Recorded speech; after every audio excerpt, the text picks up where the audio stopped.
ఈ వీడియో చూస్తున్న వాళ్ళల్లో ప్రకాశం జిల్లాకు చెందిన వాళ్ళు ఉన్నారా? మీ జిల్లాలో ఒక పురాతన ఆలయం ఉంది. ఆ ఆలయానికి వెళ్తే రాక్షస లక్షణాలు వస్తాయని, అక్కడ ఉన్నంతసేపు కాస్త అటు ఇటుగా ఆ లక్షణాలతోనే మీరు ఉంటారని మీలో ఎంతమందికి తెలుసు? అసలు ఈ రాక్షస లక్షణాలు ఇక్కడికి వెళ్తే ఎందుకు వస్తున్నాయో కూడా మీకు చాలామందికి తెలియదు. ఒకవేళ మీకు ముందే తెలిసి ఉంటే కామెంట్లు చెప్పండి. ఇక మరొక విషయం ఏంటంటే, ఆకాశంలో ప్రయాణించే నగరాల గురించి మీరు ఎప్పుడైనా విన్నారా? అవును, ఉండేవి. అవి కూడా సకల సదుపాయాలతో ఉండి ప్రయాణించేవి. లైక్ భూమిపై ఇకపై ఎప్పుడు దిగని ఓ అద్భుతమైన విమానం లెక్క. ఆ నగరాలు ఒక్కసారిగా కూలి పడిపోయాయి. అది కూడా మీ జిల్లాలోనే అని మీలో ఎంతమందికి తెలుసు? 5 ముఖాలున్న శివలింగం, వర్షాకాలంలో నీటిలో మునిగి పూజలందుకునే అమ్మవారు, శ్రీచక్రంపై నిర్మితమైన ఆలయం, శ్రీశైలానికి వెళ్ళడానికి ఓ రహస్య గుహా మార్గం, ఇలా ఎన్నో అద్భుతాలను ఒక్క ప్రకాశం జిల్లాలోని త్రిపురాంతకంలోనే మనం చూడవచ్చు. పూర్తి వివరాలు కూడా ఇప్పుడు చెప్తాను. ఇక శ్రీశైలానికి దగ్గరగానే ఈ ఆలయం ఉంటుంది. మీది ప్రకాశం జిల్లా అయినా, లేదా ఈ క్షేత్రాన్ని మీరు ఆల్రెడీ దర్శించాలి అనిపించినా, ఈ వీడియో కింద త్రిపురాంతకేశ్వర స్వామి మమ్మల్ని కష్టాల నుండి బయటపడేయండి అని మనస్ఫూర్తిగా మీ మనసులో ఆ పరమేశ్వరుణ్ణి తలుచుకొని కింద కామెంట్లో ఈ మాట రాయండి. ఇక ఈ వీడియోలోకైతే వెళ్దామండి. నేను మీ ప్రవీణ్, మీరు చూస్తున్నారు ప్రవీణ్ రాయపాటి ఛానల్. ఇప్పటి వరకు మన ఈ ఛానల్ని సబ్స్క్రైబ్ చేయని వాళ్ళు ఉంటే దయచేసి సబ్స్క్రైబ్ చేయండి. అలాగే బెల్ బటన్ క్లిక్ చేసి యాక్టివేట్ చేసుకోండి.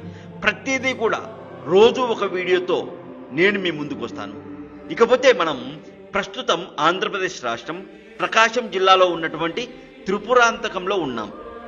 ఒంగోలు నుండి 93 కిలోమీటర్ల దూరంలో, వినుకొండకు 46 కిలోమీటర్ల దూరంలో త్రిపురాంతకం ఉంటుంది. శ్రీశైలానికి కూడా దగ్గరలోనే ఉంటుందండి. మీరు గూగుల్ చేసి చూసుకోవచ్చు. ఇక ఈ త్రిపురాంతకం మండల కేంద్రానికి 2 కిలోమీటర్ల దూరంలో ఈ ప్రదేశం ఉంటుంది, ఈ ఆలయం ఉంటుంది. ఈ త్రిపురాంతకంలో వెలిసినటువంటి స్వామి వారి పేరు త్రిపురాంతకేశ్వరుడు. ఈ శివలింగం స్వయంభులింగం అండి.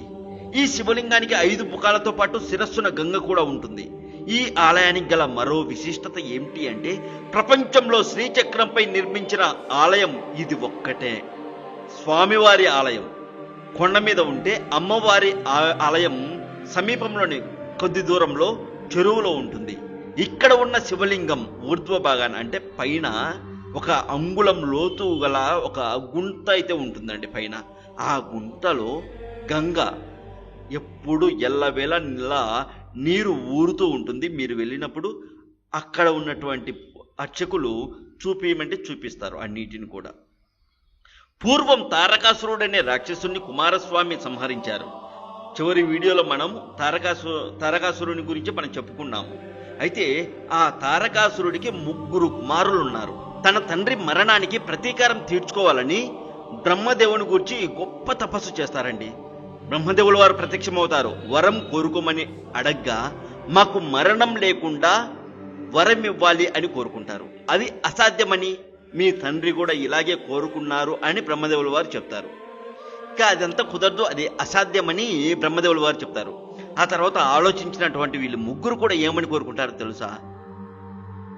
గగన మార్గాన ప్రయాణించే, అందులో సకల సౌకర్యాలు ఉండే 3 నగరాలు కావాలని కోరుకుంటారండి.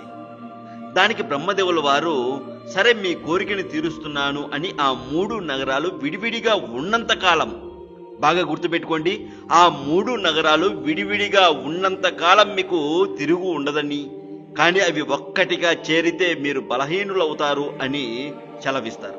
దాంతో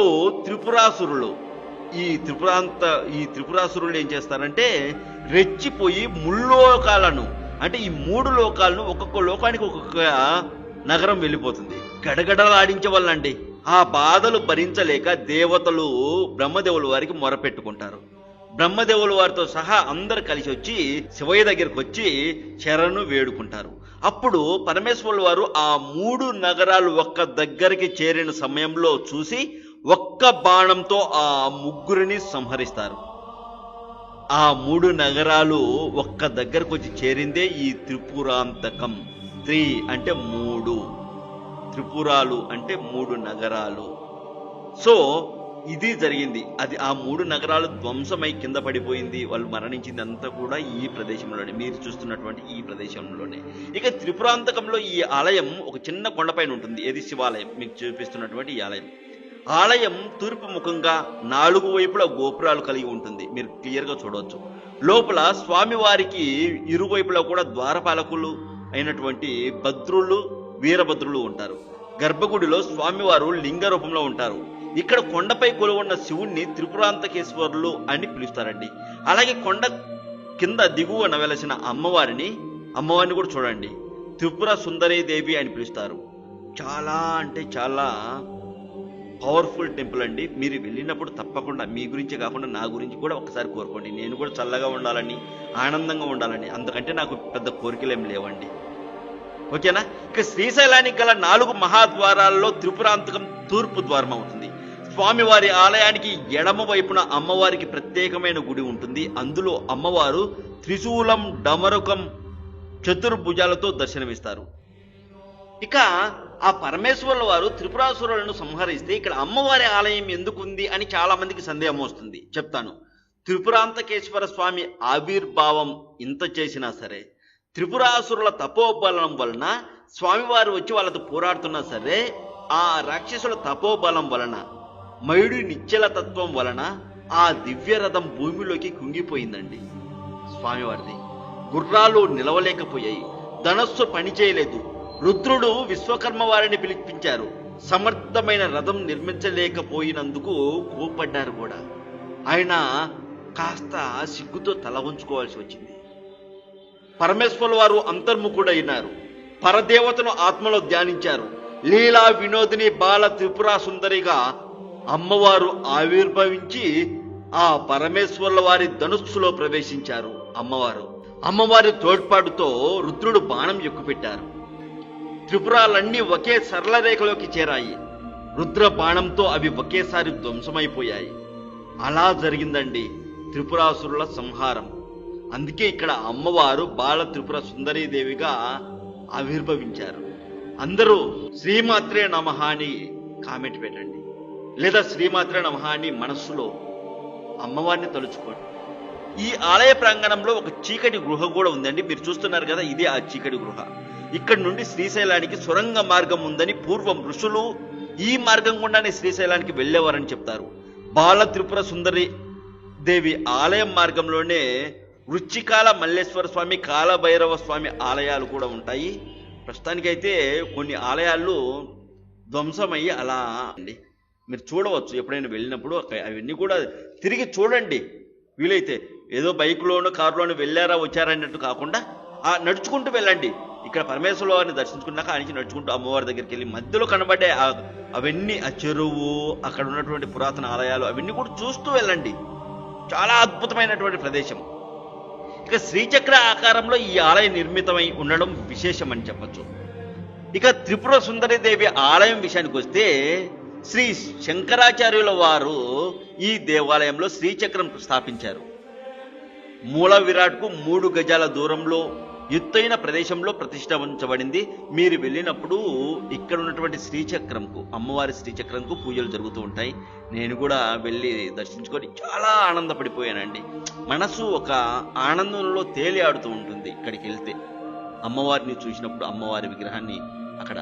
ఇక వర్షాకాలంలో అయితే నీటిలో మునుగు ఉంటారు అమ్మవారు, అంటే లోపలికి ఉంటుందండి అమ్మవారు, కిందికి భూమిలో ఉంటుంది అన్నట్టు, అంటే పాతాళంలో ఉన్నట్టుగా. ఇవన్నీ కూడా ఆలయం కూడా సరస్సు ఒడ్డున ఉంటుంది. ఇక నీటిలో మునిగి ఉన్న సమయంలో శ్రీచక్రానికి పూజలు అయితే చేస్తారు. కాశీలో తప్ప మరెక్కడ కనిపించని కదంబ వృక్షాలు ఇక్కడ ఉంటాయి, మీరు చూడవచ్చు. సరస్సుకు ముందు వైపు 9 కదంబ వృక్షాలు ఉన్నాయండి. అక్కడి వారు కనిగిరి చెట్లు అనేది పిలుస్తారు ఈ చెట్లను. ఈ చెట్లను దృష్టిలో ఉంచుకొని శ్రీ శంకరాచార్యుల వారు అమ్మవారిని కదంబవాసిని అని పిలిచారు. మీరు మన పురాణాల్లో వీటిలో చూసుకున్నట్లయితే, రాక్షస ఆగమ శాస్త్రం ప్రకారం ఈ ఆలయం నిర్మితమైందని, కాబట్టి ఇందులో అడుగు పెట్టే భక్తులకు, అంటే ఎక్కడ శివాలయం గురించి నేను మాట్లాడేది, పాక్షిక అసురుల లక్షణాలు వస్తాయని చెప్తారు. దానికి విరుగుడుగా స్వామి దర్శనం చేసుకున్న అనంతరము ఇక్కడి పురోహితులు స్వామివారి తీర్థాన్ని ఇస్తారు. దాన్ని జుర్రుకుంటూ త్రాగితే, తేనె అనుకుంటా ఆ రోజు నాకు కూడా ప్రసాదం ఇచ్చారు, తేనె పోస్తారండి మనకు అరచేతిలో. దాన్ని జుర్రుకుంటూ త్రాగితే ఆ శబ్దానికి రాక్షస లక్షణాలు బయటికి వెళ్ళిపోతాయని చెప్తారు. ఈ ఆలయంలో నిత్య పూజలు యథావిధిగా జరుగుతూ ఉంటాయి. పర్వదినాల్లో అయితే ప్రత్యేక పూజలు కూడా నిర్వహిస్తారు. మీరు ఈ క్షేత్రానికి వెళ్ళినప్పుడు ఇక్కడ స్వామివారిని అమ్మవారిని దర్శించుకున్నప్పుడు స్వామివారి దగ్గర ఇచ్చే ఆ ప్రసాదాన్ని అయితే కంపల్సరీ తాగండి. ఎందుకంటే మీరు అక్కడికి వెళ్ళాక మీకు కొన్ని కాస్త రాక్షస లక్షణాలు వస్తాయి కదా, ఓకేనా? అవి అలాగే మీరు తెచ్చుకోకుండా మీరు కాస్త జుర్రుకున్నారంటే బయటకు వెళ్ళిపోతారు, ఆ లక్షణాలు బయటకు వెళ్తాయి అని చెప్తారు. ఓకేనా? ఇంతటితో ఈ వీడియో సమాప్తం అండి. నేను అందించిన ఈ సమాచారం మీకు ఎంతవరకు నచ్చిందో నాకు తెలియదు, కానీ మీరు ఈ క్షేత్రం వెళ్ళినప్పుడు ఖచ్చితంగా నా గురించి ప్రవీణ్ అనే ఒక అబ్బాయి చేసినటువంటి వీడియో వల్ల మాకు ఈ సమాచారం తెలిసింది అనుకునే వాళ్ళు నా గురించి కూడా ఒక్క మాట కోరుకోండి. అలాగే ఈ వీడియో చూస్తున్న వాళ్ళు కూడా మీరు వెళ్తే ఖచ్చితంగా ప్రవీణ్ అనే అబ్బాయి చల్లగా ఉండాలి, తల్లి చల్లగా ఉండాలి స్వామి అని కోరుకోండి. ఇది ఒక్కటి కోరుకుంటున్నాను మీ దగ్గర నుంచి నేను. ఈ వీడియోకి లైక్ కొట్టండి, ఈ వీడియోని మీ ఫ్రెండ్స్కు ఫ్యామిలీ మెంబర్స్కు షేర్ చేయండి. ఇప్పటి వరకు మన ప్రవీణ్ రాయపాటి ఛానల్ని సబ్స్క్రైబ్ చేయని వాళ్ళు ఉంటే ఇప్పుడే సబ్స్క్రైబ్ చేసి బెల్ బటన్ క్లిక్ చేయండి. కింద మీరు ఈ ఆలయాన్ని దర్శించిన వాళ్ళు, దర్శించబోయే వాళ్ళు, శ్రీశైలం వెళ్ళే వాళ్ళు, లేదంటే ఒంగోలు ప్రకాశం జిల్లాకు చెందిన వాళ్ళు ఎవరైనా సరే, ఈ వీడియో చూస్తున్న వాళ్ళు ఎవరైనా సరే కింద కామెంట్లో త్రిపురాంతకేశ్వర స్వామి దయచేసి మా కష్టాలను తీర్చండి అని కామెంట్ పెట్టండి. ఇక్కడ కష్టాలు లేని వాళ్ళు ఎవ్వరూ లేరండి, నాతో సహా. ఆ పరమేశ్వరుణ్ణి, ఆ అమ్మవారు లోకమాతను వేడుకోవడం తప్ప మనము ఏమీ చేయలేము. వీలైతే మంచి చేద్దాం, లేదంటే సైలెంట్గా ఉండిపోదాం, అంతే. ఓం నమః శివాయ, శ్రీమాత్రే నమః. ఇప్పుడు మన ఛానల్ ఆధ్వర్యంలో జరిపించబోయే పూజ హోమం ఉంది, వారాహి అమ్మవారి హోమం కాశీలో జరపబడుతుంది. దానికి సంబంధించిన సమాచారం వస్తుంది చూడండి. అలాగే కరుంగలి మాలలు ఉన్నాయండి, ఒరిజినల్ కరుంగలి మాలలు ఉన్నాయి. కేవలం 1250 రూపాయలకి మనం అయితే పంపుతున్నాము. 1250కి మీ ఇంటికి చేరిపోతాయి, మళ్ళీ మీరేం డబ్బులు పే చేయాల్సిన అవసరం లే ఎక్స్ట్రా. ఒరిజినల్ కరుంగల మాలలే వస్తాయి. ఒకవేళ మీకు ఒరిజినల్ కాదు అనిపిస్తే మీరు కట్టిన డబ్బులకు 10 అంతల డబ్బులు నేను మీకు ఇస్తాను, సరేనా? ఓం నమః శివాయ. జీవితంలో ఏదైనా పని జరగాల్సిన పని ఆగిపోయిందా? ఆర్థికంగా ఇబ్బందులు పడుతున్నారా? అనారోగ్య సమస్యలతో ఇబ్బందులు పడుతున్నారా? మానసికంగా కావచ్చు, లేదంటే పిల్లల చదువుల విషయంలో కావచ్చు, పిల్లల ఉద్యోగ విషయంలో కావచ్చు, వివాహ సంబంధమైనటువంటి విషయాల్లో కావచ్చు, ఇబ్బంది పడుతూ ఉంటే మీరు ఖచ్చితంగా చేయించుకోవాల్సిన హోమము వారాహి అమ్మవారి హోమం. అష్టమాతృకల్లో ఒకరైనటువంటి వారాహి మాతను పూజించిన అమ్మవారికి సంబంధించిన హోమం జరిపించుకున్న వెంటనే మన కష్టం వెంటనే తీరిపోతుందండి. ఇది నేను చెప్తున్న మాట కాదు, మన పురాణాల్లో చాలా స్పష్టంగా చెప్పబడింది. మన ఛానల్ ఆధ్వర్యంలో 12వ పూజగా వారాహి అమ్మవారి హోమం జరిపిస్తున్నాము.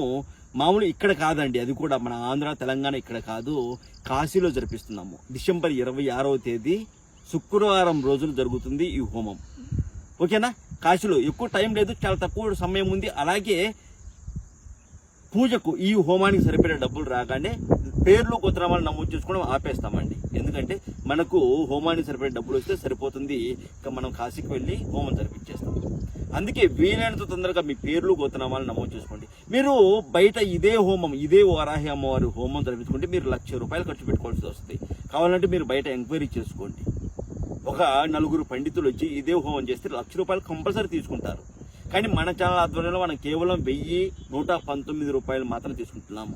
ఈ 119 రూపాయలు కూడా ఎందుకు మనం పెంచాల్సి వచ్చిందంటే, మనం కాశీకి వెళ్తున్నాం కదా, కాశీ నుంచి వచ్చింది మీ ఇంట్లో ఒకటి ఉంటే బాగుంటుందని అనిపించింది. అందుకే లక్ష్మీదేవి యొక్క కంచు విగ్రహం లేదా అన్నపూర్ణదేవికి సంబంధించిన విగ్రహం కానీ పంపుతానండి. అవి ఆ రోజున మనము డిస్కస్ చేసుకొని మనం క్లియర్గా మాట్లాడుకుందాం ఏదేది, ఓకేనా? విగ్రహం పంపుతాం కాబట్టి కొంచెం ఎక్కువ పెట్టాల్సి వచ్చింది, దయచేసి క్షమించండి ఆ విషయంలో.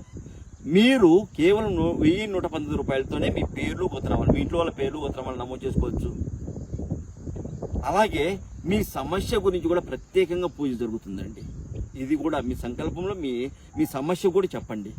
ఇకపోతే మన ఛానల్ తెలుసు కదా, ప్రవీణ్ తెలుగు ట్రావెలర్ ఛానల్. మన ఛానల్ ఆధ్వర్యంలోనే ఈ హోమం జరుగుతుంది. మనం ఎవరికూ అప్పగించట్లేదు, మన ఛానల్ ఆధ్వర్యంలోనే ఈ హోమం జరిపిస్తున్నాం.